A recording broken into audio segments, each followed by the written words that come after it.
आणि आता बातमी आहे राजकीय पुढाऱ्यांच्या भ्रष्टाचाराची प्रकरणं असोत किंवा विविध सामाजिक विषयांवरती आवाज उठवणाऱ्या अंजली दमानिया चर्चेत आल्या आहेत। पण यावेळी निमित्त ठरले ते त्यांचे पती अनीश दमानिया। अनीश दमानिया यांची राज्य सरकारच्या मित्रा या प्रोजेक्टमध्ये मानद सल्लागारपदी नियुक्ती करण्यात आल्याची पोस्ट रोहित पवार यांनी लिहिली आहे। दरम्यान रोहित पवारांनी एक्सवरच्या पोस्टमध्ये नेमकं काय म्हटलंय बघूया। महाराष्ट्र सरकारची थिंक टँक असलेल्या मित्राच्या मानद सल्लागारपदी अनीश दमानिया यांची नेमणूक झाल्याबद्दल अभिनंदन। एकीकडे भ्रष्टाचाराची प्रकरणं काढून अंजलीताई सामाजिक क्षेत्रात योगदान देत आहेत। आता अनीशजी यांचे आर्थिक विकासाच्या क्षेत्रात सरकारला मार्गदर्शन लाभणार आहे।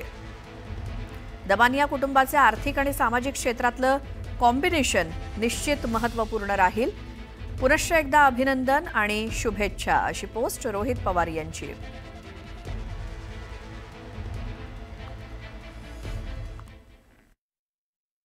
अंजली दमानियांच्या पतीला अमुक अमुक अमुक मिळालंय तर ते तसं नाहीये।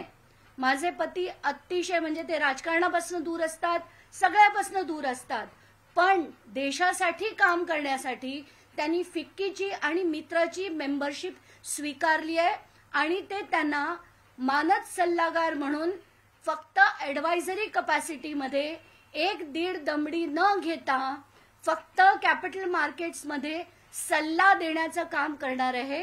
आणि असे असंख्य लोक म्हणजे फिक्कीमध्ये प्रत्येक ब्रोकरेज हाऊसमधले 2-2, 3-3 सदस्य हे असतात आणि तसेच माझे पती देखील आहेत।